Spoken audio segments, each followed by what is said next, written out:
What to do, y'all? This is John, and today we are talking about Fallout, a new TV show out on Amazon Prime right now. And in Fallout, it deals with this young lady named Lucy McClane, who is living life in Vault 33 a little over 2 centuries after a nuclear apocalypse, when all of a sudden some raiders break into her vault, kill a bunch of people, kidnap her father, and nobody among management in Vault 33 want to do anything about it. So what does she do? She sneaks her way out of her own vault to go and find her father while nobody else wants to help. Okay, so getting into it, I will admit, I was skeptical of this show. I think I might have even made a few posts about it on social media. Because honestly, like, Fallout, it means a lot to me. And I didn't want to see it get screwed up the way that Resident Evil got screwed up. Or Halo got screwed up. But to my surprise, they did a good job on this show. There are some things that I had problems with, but I'll get to those. And first and foremost, what I liked about the show is, surprisingly, the characters are very well written. Lucy McClane, while technically she's a strong female character, she's not a modern strong female character that is just BA from the start. No, she starts off as incredibly naive and way too trusting of the people outside of the vaults. Because they don't call the land outside the vaults the wasteland for no reason. Because it's a wasteland. It's survival of the fittest in the wasteland. Believe me, I've played some of the games. She starts off naive, way too trusting, but over time she starts to learn more about the wasteland and what's going on out there. And while she doesn't break her moral code, she adapts. That is called character development. It's something that your average stoic, emotionless robot strong female characters don't have. Whereas Lucy, she's got it. But you also have the Ghoul, a bounty hunter with a very tragic past. It's very neat showing the way they did that, because when they would go to the Ghoul, you would get these flashbacks of his past life, see who the man he was before he became a Ghoul, and then you'd see the man he had become.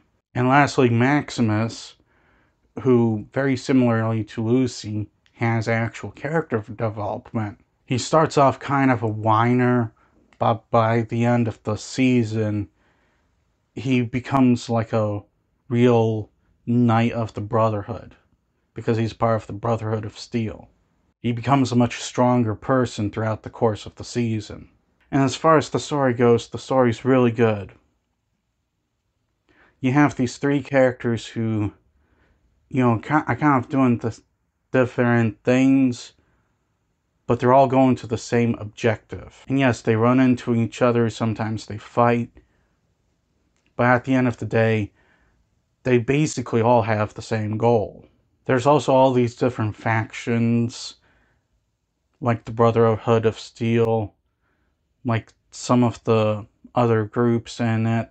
And I like how they address something that, if you think about it, is even in the games, about how they all want to save the world, but just don't agree with how to save the world. They all have the same goal, they just don't agree with how to approach it. And in terms of the visual element, it depends on what you're looking at. If you're talking about how the wasteland looks, it looks like a wasteland a lot of times. There's still pockets of vegetation around, but it's nothing like what the land used to be. There are a lot of deserts where there used to be plant life. And it's really like that in the games as well. There are these pockets of vegetation, but they're just pockets. They're not what the land used to be, what the world used to be. No matter where you go, you're going to deal with things like rad roaches, gulpers, stuff like that.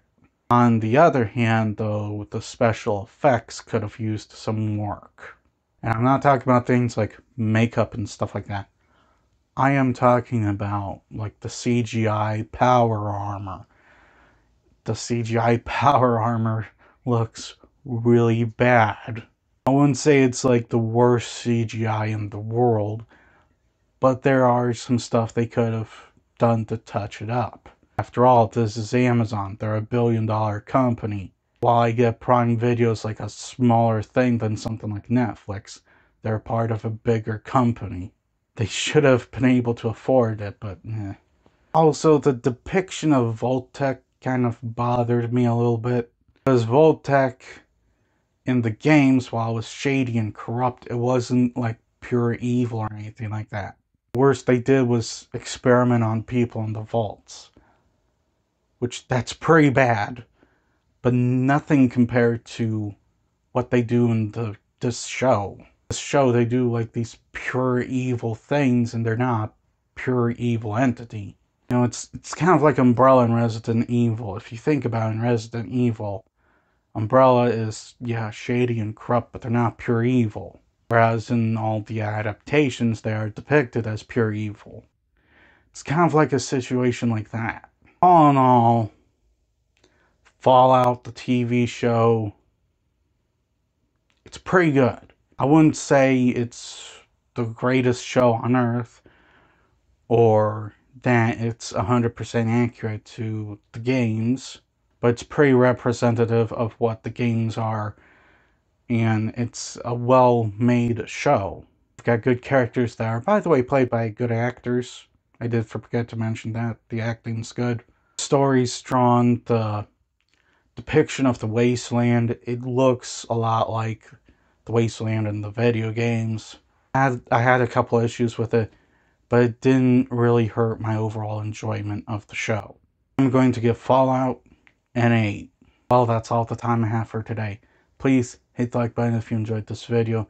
Please also subscribe if you're new to the channel. And as always, please remember, the Paretsky will return.